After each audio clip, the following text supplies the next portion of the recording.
السلام عليكم ورحمة الله وبركاته. الحمد لله نحمده ونستعينه ونستغفره ونعوذ بالله من شرور أنفسنا ومن سيئات أعمالنا من يهده الله فلا مضل له ومن يضلله فلا هادي له ونشهد أن لا إله إلا الله وحده لا شريك له ونشهد أن سيدنا وحبيبنا وطبيبنا وطبيب أرواحنا محمدا صلى الله عليه وسلم الذي أرسله بالحق بشيرا ونذيرا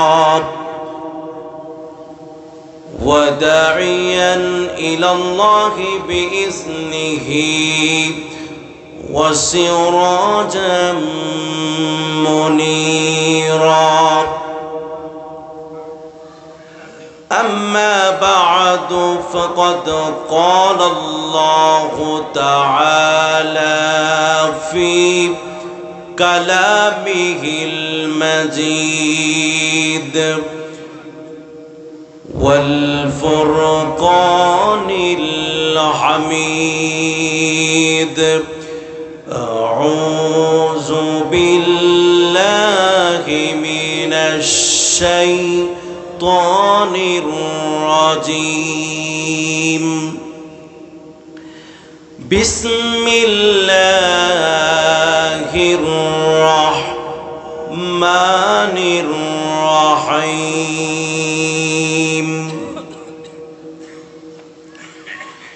يا أيها الذين آمنوا اجتنبوا كثيرا من الظن إن بعض الظن إثم ولا تجسسوا ولا يغتب بعضكم بعضا. قال النبي صلى الله عليه وسلم لا يؤمن أحدكم حتى يحب لأخيه ما يحب لنفسه أو كما قال عليه الصلاة والسلام. قال تعالى في تعظيم حبيبنا محمد صلى الله عليه وسلم إن الله وملائكته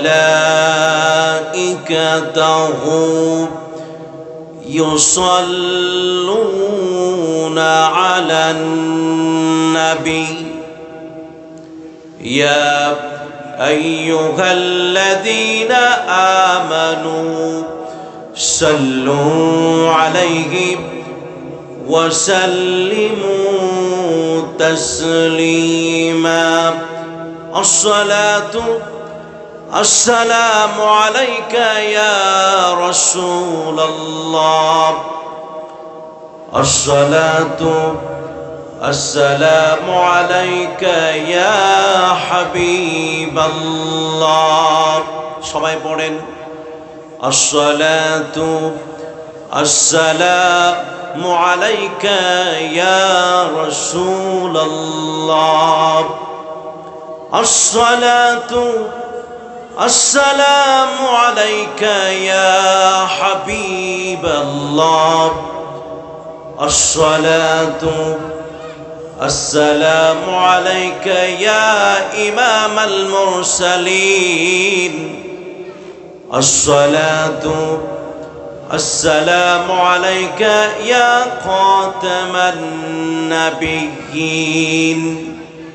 الصلاة السلام عليك يا شفيع المذنبين الصلاة السلام عليك يا رحمة للعالمين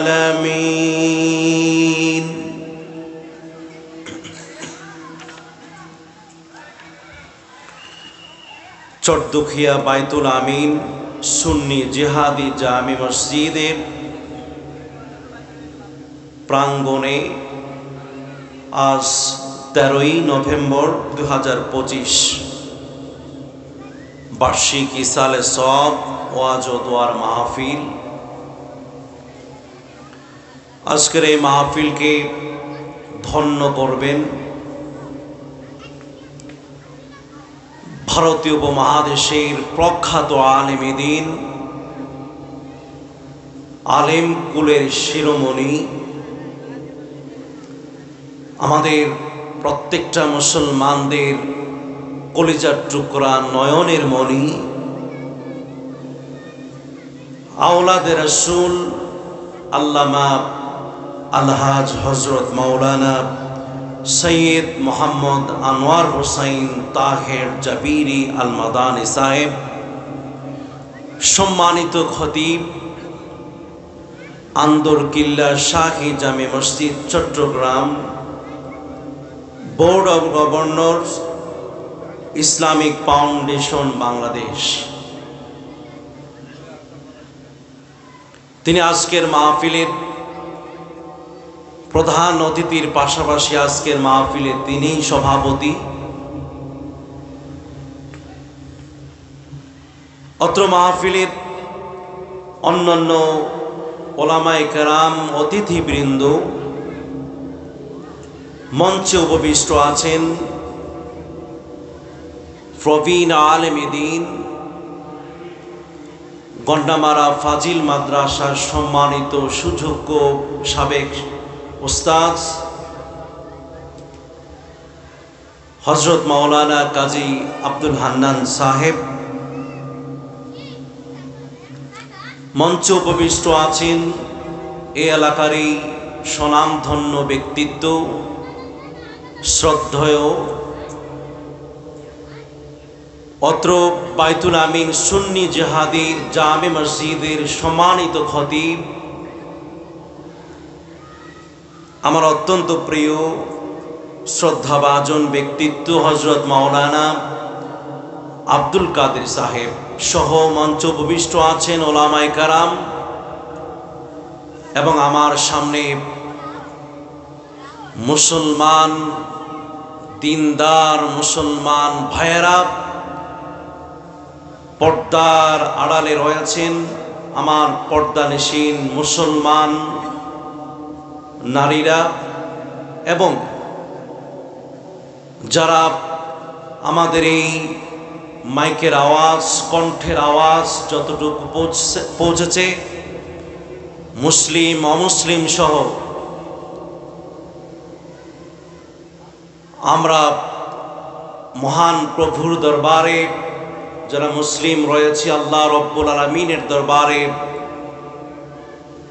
শুকরিয়া আদায় করি। আল্লাহ রাব্বুল আলামিন সুবহানাহু ওয়া তাআলা আমাদেরকে বহু বছর পরে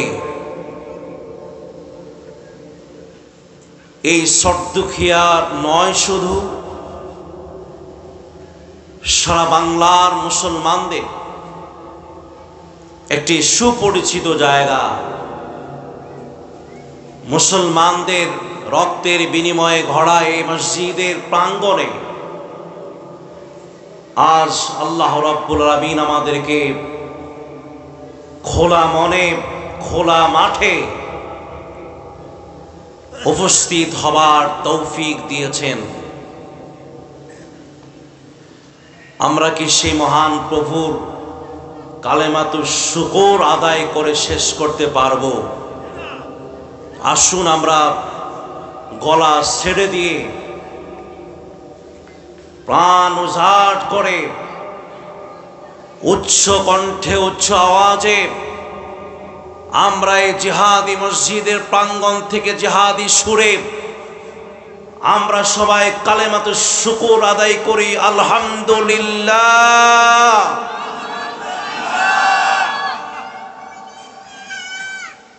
কেমন লেগেছে শুকরিয়া আদায় করতে?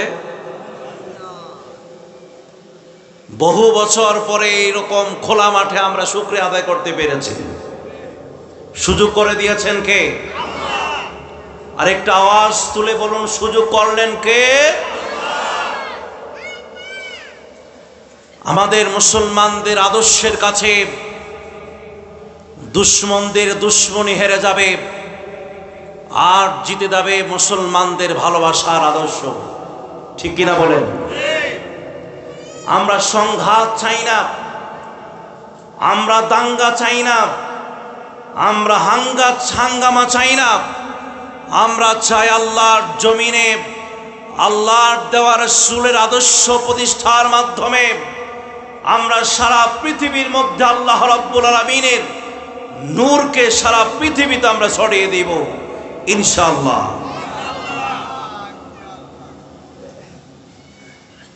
তাহলে মুসলমান অশান্তি চায় না, মুসলমান আমরা কাটাকাটি চাই না, আমরা মারামারি চাই না, আমরা হিংসা দেখতে চাই না। আমাদের আদর্শ বিদ্বেষ আমাদের মধ্যে নেই, আমাদের মধ্যে কোনো শত্রুতা নেই,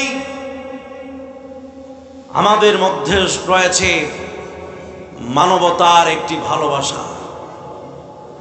এই কলিজায় ভালোবাসা যদি গেঁথে রাখা যায়, রাসূলুল্লাহ সাল্লাল্লাহু আলাইহি ওয়াসাল্লাম কঠিন এক মুহূর্তে জাহেলিয়াত জামানায় যুদ্ধ দিয়ে নয়, ভালোবাসার মাধ্যমে সারা পৃথিবীতে আল্লাহর জমিনে আল্লাহর দ্বীন কায়েম করেছেন। সবাই উচ্চ আওয়াজে বলি, মুজাহিদের কণ্ঠে আমরা আল্লাহর নাম একটু উচ্চ স্বরে আওয়াজ করি, আল্লাহু আকবার। মুসলমানদের অস্ত্র নেই, মুসলমানদের হাতে অস্ত্র থাকবে না। মুসলমানদের কণ্ঠে ঈমানি শক্তির মাধ্যমে নারায়ে তাকবীর আল্লাহু আকবার ধ্বনিতে যেভাবে সারা পৃথিবীতে আল্লাহর দ্বীন কায়েম হয়েছে, আমরা এইভাবেই দ্বীন কায়েম করতে চাই। যাই হোক, সময় কর্তৃপক্ষ আমাদেরকে যেইভাবে দিয়েছেন এভাবেই আমাদেরকে এগিয়ে যেতে হবে। অনেক বড় বড় উলামায়ে কেরাম এখানে কথা বলবেন, আলহামদুলিল্লাহ পড়েন, উচ্চ আওয়াজে পড়েন আলহামদুলিল্লাহ। মাহফিলের শেষ পর্যন্ত আজকে উলামায়ে কেরামরা যা কিছু বলবেন, খোরাক নিয়ে আজ আমরা বাড়ি ফিরে যাব ইনশাআল্লাহ পড়েন। আসুন আমরা মুসলমানদের জবানের মূল্য আছে নাকি নাই, কেমন সেটা? এই জবান দিয়ে কালেমা গ্রহণ করা হয়, এই জবান দিয়ে আবার কালেমাকে ত্যাগ করে মুরতাদ হয়ে যায়। ঠিক কিনা বলেন? তাহলে এই জবানের মূল্য সারা পৃথিবীকে বিক্রি করলে মুসলমানদের জবানের সমান মূল্য হবে। আর একটু জোরে বলা হবে। এই জবানকে একমাত্র বরাদ্দ রেখে দিতে হবে কার জন্য? আর একটু জোরে বলেন। এজন্য এই জিহ্বাকে সত্য কথা বলার মাধ্যমে, কোরআন তেলাওয়াতের মাধ্যমে, আল্লাহর জিকিরের মাধ্যমে এই জিহ্বাটাকে ভিজিয়ে রাখতে হবে। আমরা আপনারা কি সবাই এই জিহ্বাটাকে সৎ পথে আল্লাহ এবং তার রাসূলের জন্য 24টি ঘন্টা যতক্ষণ পর্যন্ত শরীরের মধ্যে কালেমায়ে তয়্যিবার রক্ত থাকবে ততক্ষণ পর্যন্ত কে জিহ্বাকে আমরা সংযত করতে পারবো? আল্লাহ পাক আমাদেরকে তৌফিক দান করুন। আসুন আমরা আলোচনা করি,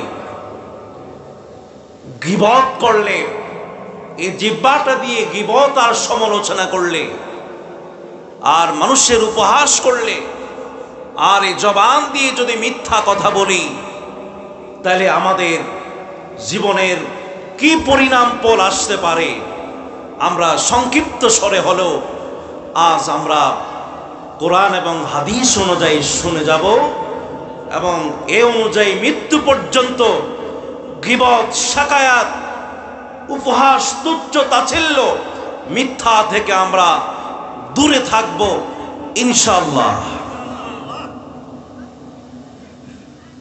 আপনি বলেন তো, এই তিনটি বিষয় একজন ব্যক্তির জন্য, একজন পরিবারের জন্য, একটি সমাজের জন্য কি লাভ নাকি ক্ষতি? কি বলেন আপনি? ওয়াজ বুঝেন? এই গীবত, এই উপহাস, এই মিথ্যা একজন ব্যক্তির জন্য কতটুকুন উপকার করতে পারে? একটু পারে? একজন ব্যক্তির জন্য চরম পর্যায়ের ক্ষতি হতে পারে, যেটার পরবর্তী মাসুল দেওয়া সম্ভব নয়। একজন পরিবার, একটি জাতি মিথ্যা কথার জন্য যে মাসুল দিতে হবে পৃথিবীর জমিনে, তা দেওয়া কি নয়? সম্ভব নয়। সবচেয়ে বড় ক্ষতিকর, আপনি মনে রাখবেন যে গীবত গায়, একই কেউ কি বিশ্বাস করে? এর প্রতি কারোর আস্থা থাকে? কারণ হচ্ছে যে গীবত, সমালোচনা আমার আপনার সামনে অপর ব্যক্তির করলো, তার প্রতি এতটুকু বিশ্বাস করা যায় না যে আপনার গীবত আরেকজনের কাছে সে বলবে না। সে অবশ্যই, তার চরিত্রটাই এরকম, গীবত এক জায়গায় বলে, আরেক জায়গায় গিয়ে আপনার গীবত সেখানে বলবে। তাইলে যারা গীবতকারী, যারা উপহাস করে, যারা মিথ্যা কথা বলে, এদেরকে আমরা বিশ্বাস করি না। রাজি আছেন আপনারা? মৃত্যুর আগ পর্যন্ত তাদেরকে বিশ্বাস করবেন না। আল্লাহ রাব্বুল আলামিন সরাসরি গীবত, শাকায়াত, মিথ্যা কথা বলাকে কোরআনের মাধ্যমে আমাদেরকে নিষিদ্ধ ঘোষণা করে দিলেন। ইয়া আইয়ুহাল্লাযীনা আমানু জতানিবু কাসীরাম মিনাজ-যন্নি ইন্না বা'দাজ-যন্নি ইসমুন ওয়ালা তাজাসসু ওয়ালা ইয়াগতাব বা'দুকুম বা'দা। আল্লাহ রাব্বুল আলামিন স্পষ্টভাবে ঘোষণা করে দিলেন, হে আমার ইমানদার বান্দারা, যারা কালেমায়ে তয়্যিবা বিশ্বাস করেছো, তোমাদের প্রতি আমার নিষিদ্ধ কথা হলো, কখনোই তোমরা একজন মুসলমান আরেকজন মুসলমানের প্রতি, শুধু মুসলমানের প্রতি নয়, সারা পৃথিবীর যে কোনো মানুষ হোক না কেন, তার প্রতি তোমরা সন্দেহ করবে না, কুধারণা করবে না। কারণ মানুষের প্রতি যখন কোনো সন্দেহ বা ধারণা করে, অধিকাংশই ধারণাগুলি, সন্দেহগুলি এগুলি মিথ্যা হতে পারে, যার কারণে ঝগড়া ফাসাদ এমনকি অনেক ধরনের সংঘাত ঘটে যেতে পারে, যার কারণে তা নিষিদ্ধ করা হয়েছে। আর তোমরা একজন আরেকজনের পিছনে দোষ তালাশ করে বেড়ায়ও না, এবং তোমরা একজন আরেকজনকে গীবত, সমালোচনা, শিকায়াত করবে না। কার নির্দেশ? আর একটু জোরে বলেন, কে বলেছেন? এই নিষিদ্ধের মধ্যে কি আমাদের উপকার নাকি অপকার? সাহাবায়ে কেরাম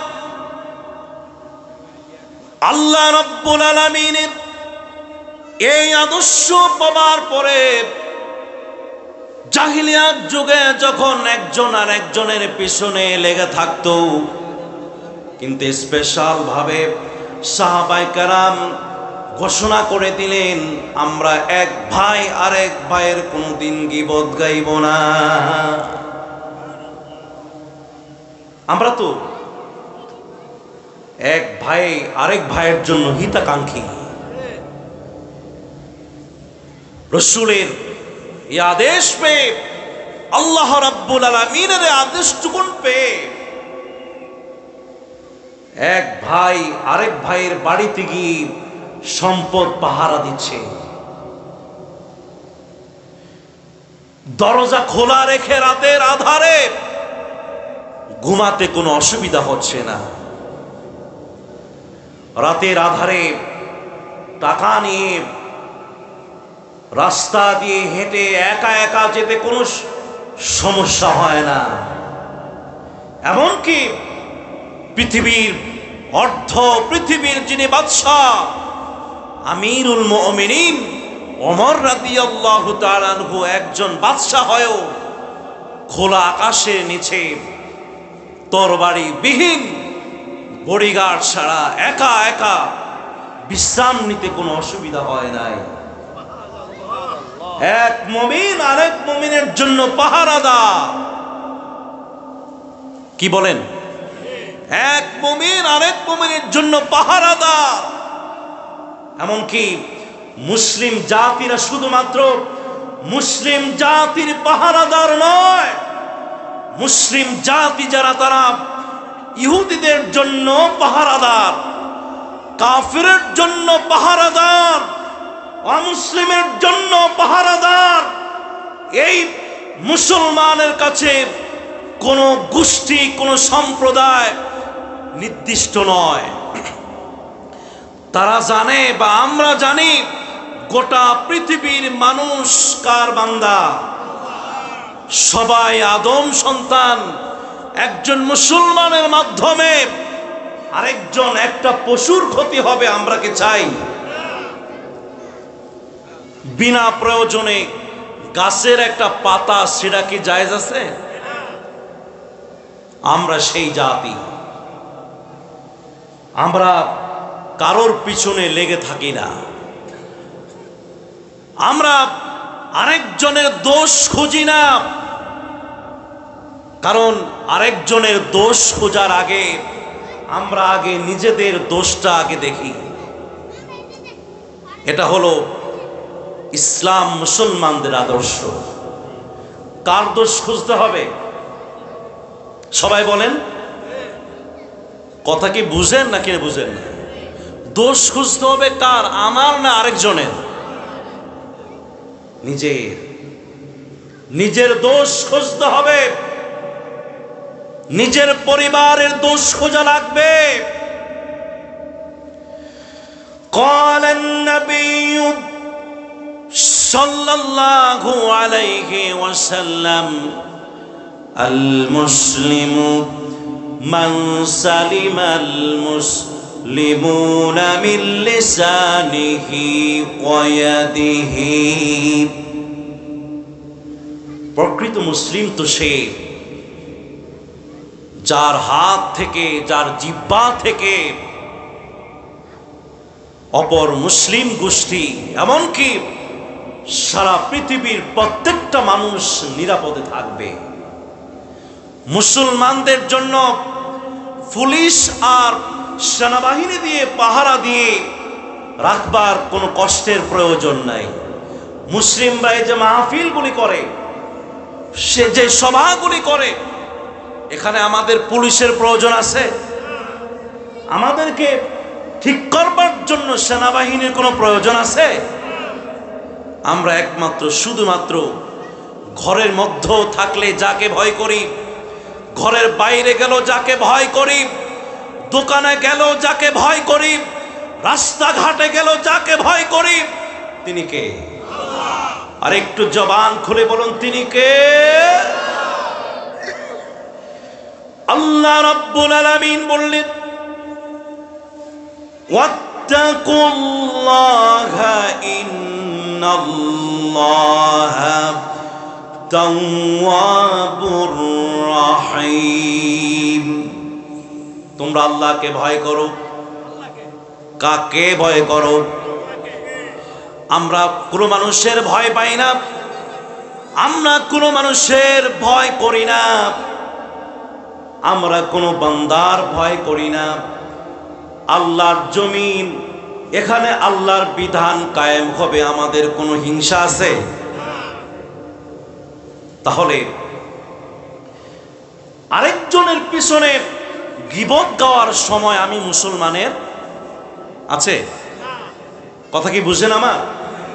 গীবত গাওয়া, সমালোচনা করার সময় আমার নাই। কারণ মুসলমান আরেকজন মুসলমানের প্রতি হিংসা রাখে না। মানুষ গীবত করে কখন? যখন দেখে যে আরেক ভাই সফলতার উচ্চ শিখরে উঠে গেছে, তার সম্মান সহ্য হয় না, অথবা কাউকে ছোট করবার জন্য, প্রতিহিংসার জন্য আমরা একজন আরেকজনের পিছনে লেগে থাকি। অথচ মুসলমানের আদর্শ হচ্ছে, যখন আমরা মসজিদের কাতারে দাঁড়িয়ে যাই কিনা, তখন আমি যথেষ্ট পরিমাণে চেষ্টা করি আমার পিছনের ভাইকে সামনে আগায়া দিতে, দেই কিনা। যখন আমরা মারা যাই বা মারা যাব, ওই দিন যে মুসলমানটা মারা যায়, আমরা ওই দিন লাশটার আগে আগে যাই না, আমরা বলি যে লাশটাকে আগে পাঠাও, খুবই যত্ন করো, খুব যত্ন করে কবরস্থ করো, খুব যত্ন করে আজকে বলো যে তার প্রতি আমার কোনো বিদ্রুপ নাই, তাকে আমি ক্ষমা করে দিলাম, তার জন্য বদদুয়া নাই, আজ থেকে তার জন্য যতক্ষণ পারি ততক্ষণ চোখের অশ্রুটা ছেড়ে দিয়ে তার জন্য দোয়া করি। এগুলো মুসলিম আদর্শ।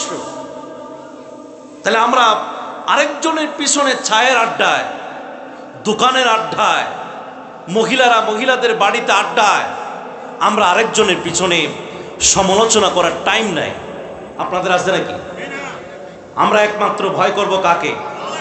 এই জবানটাকে একমাত্র কার জন্য রেখে দেব? আল্লাহ রাব্বুল আলামিন বললেন, ইন্নাস সামআ ওয়াল বাসারা ওয়াল ফুআদা কুল্লু উলাইকা আনহু মাসউলা। আমরা যা শুনি, আমরা যা দেখি, আমরা যা কল্পনা করি, সবটুকুনের হিসাব একদিন, হিসাবের দিনে আমাকে নিজেকেই দিতে হবে। ঠিক কিনা বলেন?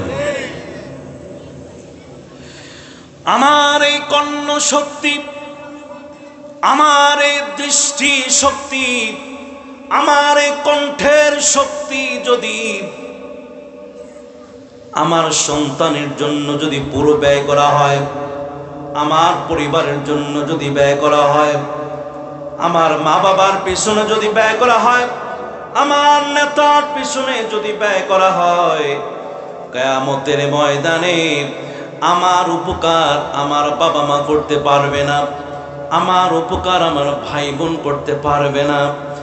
যে স্ত্রীর জন্য জীবনটাকে শেষ করে দিলাম, ওই দিন স্ত্রীও আমার কোনো উপকার করতে পারবে না।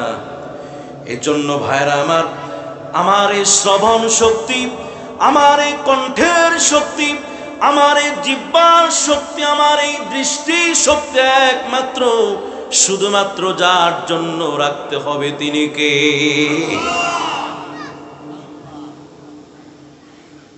এজন্য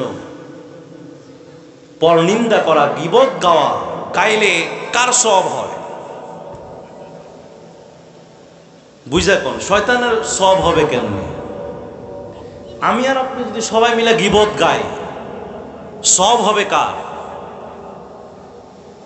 কেউ বলতে পারলেন না।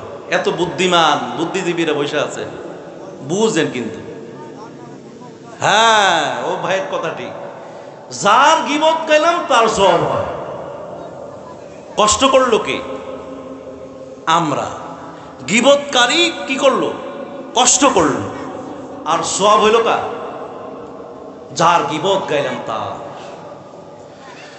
কিয়ামতের ময়দানে কঠিন মুহূর্তে যখন কেউ কারোর জন্য উপকার করতে পারবে না, সেই সময় গীবতকারী আর যার গীবত করা হয়েছে তাদেরকে দুজনকে সামনে আনা হবে। সেদিন বিন্দু পরিমাণ কোন জুলুম কারোর প্রতি করা হবে না। সেই সময় যার গীবত গাওয়া হলো, আল্লাহ রাব্বুল আলামিন অপরাধীকে ডাক দিয়ে বললেন, অপরাধীরে, তোর জীবনের যে সব গুলি আছে, তুই যে পৃথিবীতে গীবত করে এসেছো, সেই গীবতের বদলা আজ তোমার সেই সবগুলি গীবত যার গাওয়া হয়েছে তার আমলনামায় দিয়ে দাও। আরে একটা শব্দ আছে, পরশ্রী কাতরতা। পরের ভালো দেখা শুধু কাতরায়, যে শুধুমাত্র অন্যের সমালোচনায় দোষ নিয়েই যদি থাকে, এই লোকটার ঘুম নাই। অথচ যার দোষ গাওয়া হয় এই রাতভর কি শান্তির ঘুম, আহারে কি শান্তি। আর আমাদের এই নিন্দুকের কোনো ঘুম নাই, কি নাই? ঘুম নাই, নিদ্রা নাই, অশান্তি আর গুনাহ সবগুলো কার? যে গায় তার। আল্লাহ রাব্বুল আলামিন খুব সুন্দর ভাবে উদাহরণ পেশ করেছেন। আয়ুহিব্বু আহাদুকুম আইয়াকুলা লাহমা আখিহি মাইতান ফাকারিহতুমু। উদাহরণ পেশ করেছেন, মরা মানুষের, মরা ভাইয়ের গোশতের টুকরা খাইলে যেরকম স্বাদ পাবেন, বলেন তো ডিস্টার্ব, যে গোশতটা নষ্ট হয়ে গেছে, এই ডিস্টার্ব আর নষ্ট গোশতটা খাইলে আমার আপনার দেহের মধ্যে কি হজম হবে? হজম হবে না। নিকৃষ্ট খাবারের সাথে তুলনা করলেন, তুমি যতই মজা পাও, আরেকজনের দোষ চর্চা করলে কিন্তু খুব ভালো লাগে, বাড়িয়া বাড়িয়েও বলতো কি লাগে? ভালো লাগে। আর আল্লাহর কথা বলে এর যত সমস্যা আমাদের মধ্যে, আজ এখানে আল্লাহর কথা বলা হচ্ছে, একটা লোকও বাড়িয়া বাড়িয়ে আরেকজন আনে না।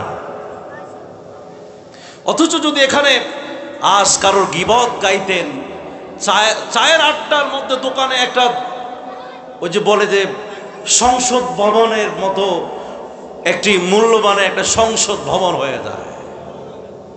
কি মনোযোগ, কান লাগাইয়া শুনে, আবার বলেও, বাড়তি কথা বলেও। আহারে কপাল পোড়া, এ কথাগুলি হজম হবে না। মরা গরুর গোশত কেউ কি খায়? এখানে বল মানুষের গোশত তো কেউ খায় না।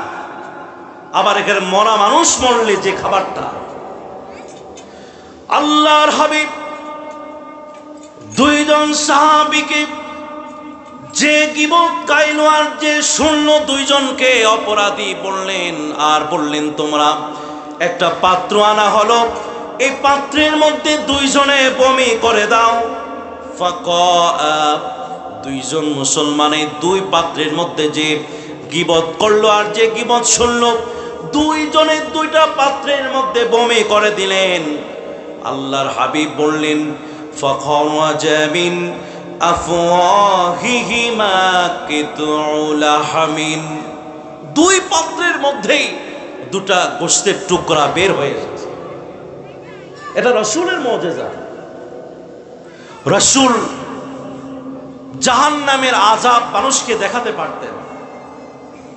এজন্য সাহাবায়ে কেরাম বেহুশ হয়ে জাহান্নামের আগুন থেকে রেহাই পাবার জন্য বলতেন যে আমার বিচার করেন, আমি যে গুনাহ করছি গুনার বিচার করে দেন, আমার সহ্য হচ্ছে না। আর নবী বললেন এই যে গোশতের টুকরা, যেই কথাগুলি তোমরা বলেছো, এই দেখো বাস্তব প্রমাণ, এই গোশতের টুকরাগুলি দেখো। এর জন্য গীবত গাওয়া আর গীবত শোনা দুটা কি হালাল না হারাম, বৈধ না অবৈধ? সবচাইতে কঠিন কথা হলো ওয়াইলুল লিকুল্লি হুমাযাতিল লুমাযা, নিন্দুকের জন্য মহান প্রভু সত্তা বলেছেন তার ধ্বংস অনিবার্য, তার বিপদ অনিবার্য, তার ধ্বংস অনিবার্য।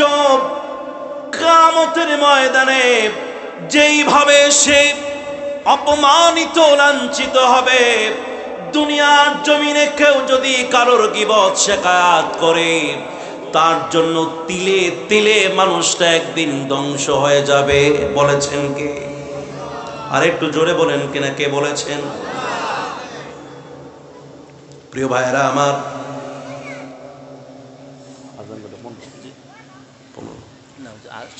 ঠিক আছে, তাহলে গীবত আমরা কি আজ থেকে করব? বলেন কি করা লাগবে আমাদের? আমরা যারা এখানে আছি এত সাধু মনে করেন না যে আমরা সব সাধু। আপনার জীবনে আমার জীবনে কত মানুষের গীবত আমরা গেয়েছি।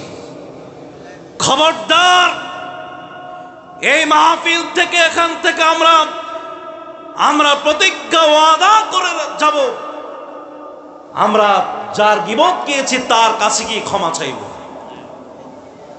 আর যদি তাকে খুঁজে না পাই, রাতের আধারে যখন মানুষ ঘুমন্ত অবস্থায় থাকে, কার কাছে আমরা ক্ষমা চাইব? আর একটা জোরে বলেন না, কার কাছে?